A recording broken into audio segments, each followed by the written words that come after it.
چاند پہ جا کے واپس بھی آ جائیں اور سر کے بل بھی چلنا شروع ہو جائیں ٹانگیں اوپر کر کے, تو قوم ہمیں تسلیم مشکل سے ہی کرے گی. ہمارے لیے یہ سب سے بڑا ایک مشکل فیکٹر ہے. لیکن مسئلہ یہی ہے کہ ایک بندہ مرتا ہے اور اس کا نام بہت ہوتا ہے, لیکن مرنے کے بعد اس کا نام لیوا کوئی نہیں ہوتا. اس کی سب سے بڑی جو بنیادی وجہ ہوتی ہے وہ یہ ہوتی ہے کہ وہ بندہ اپنی ذات کی حد تک محدود تھا, اس نے کوئی نظریاتی کام نہیں کیا.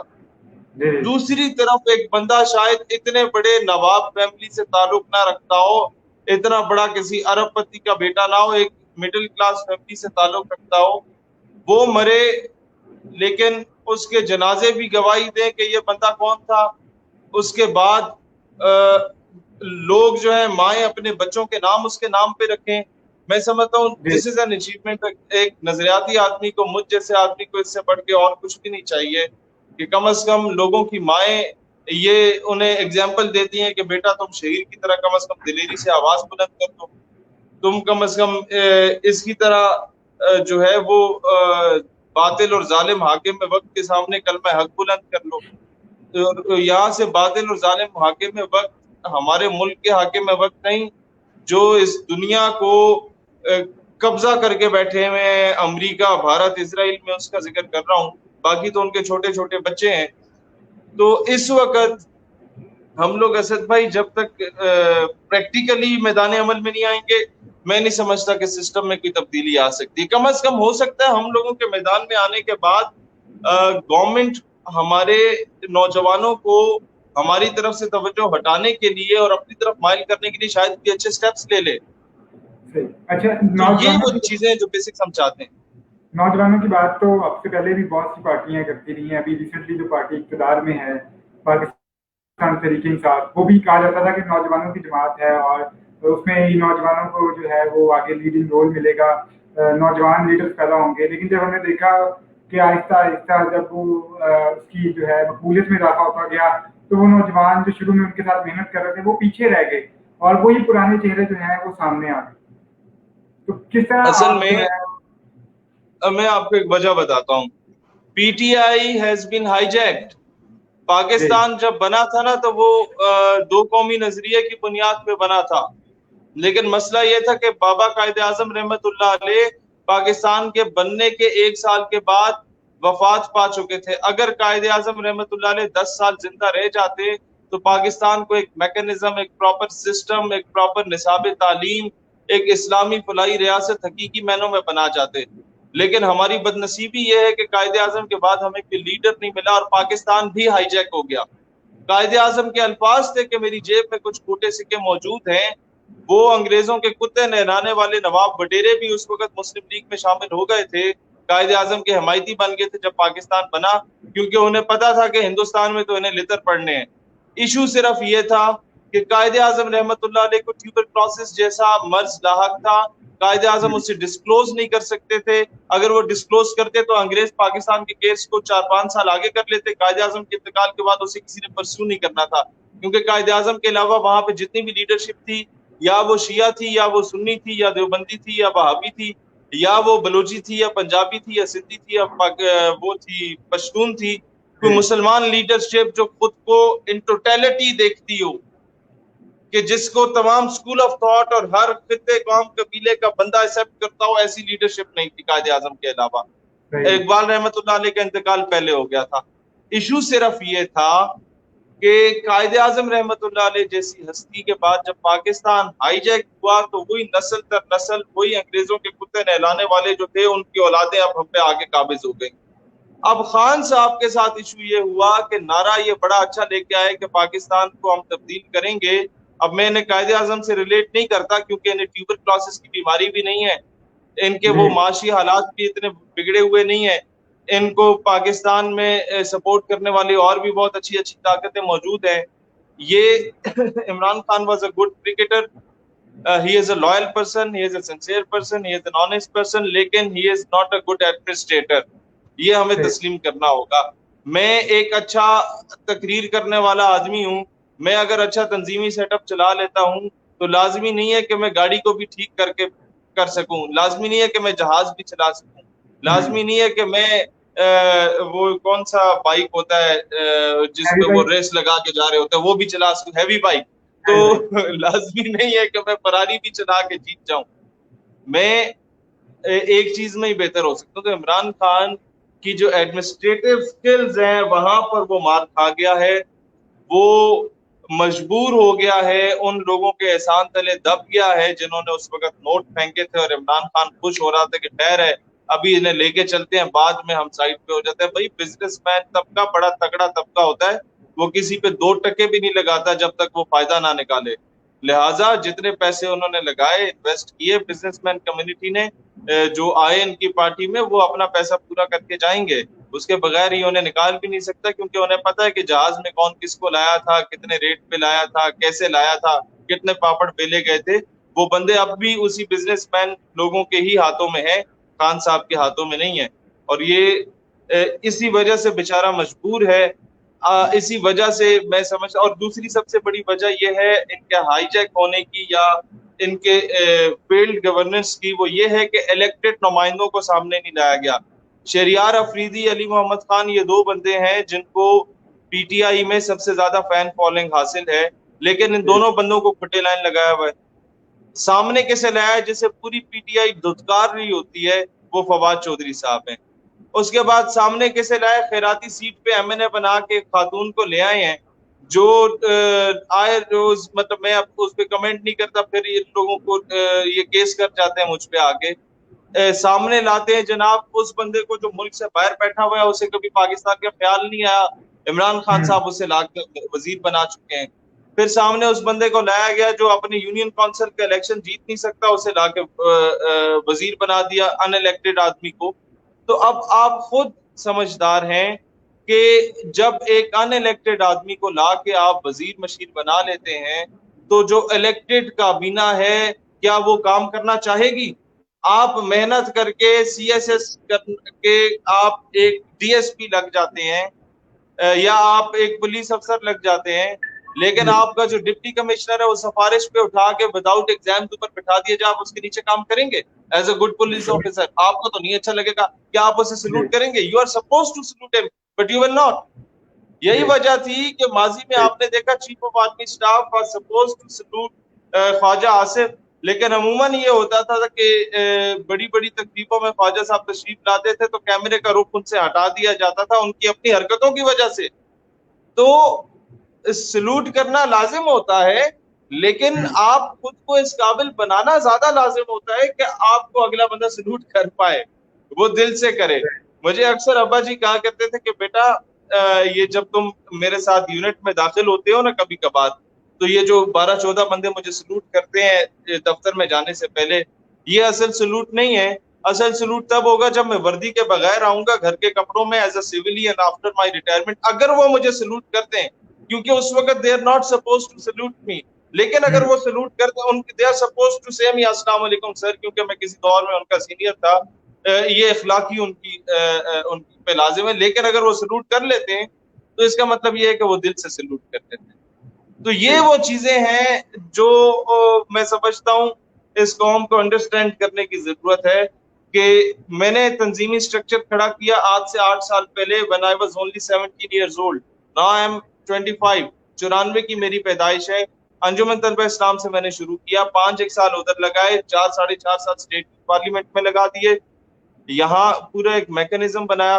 جب مجھے لگتا ہے کہ تنظیم ہائی جیک ہونے والی ہے, جب مجھے لگتا ہے کہ 1-2 بندے ذرا سا فیم حاصل کر کے اسے لبرلزم کی طرف لے کے جانا چاہ رہے ہیں, میں سب سے پہلے ہم نے کیا کام کیا کہ ہم نے کارکن بنایا ہی کوئی نہیں, ہم نے لیڈرز بنائے. اور لیڈر بنانے کا فائدہ یہ ہوتا ہے کہ آپ کے پاس بہت زیادہ آپشن ہوتے ہیں. 150-200 لیڈر آپ بنا کے بیٹھ گئے ہیں, تو 1-2 اگر دشمن کی صفوں میں جاتے ہوئے نظر آ رہے ہو تو آپ انہیں بولے ٹھیک ہے, ہمیں آپ کی ضرورت بھی نہیں ہے, منتیں کرنے کی ضرورت نہیں پڑتی, آپ 6 لیڈرز کو اور آگے لے آئیں.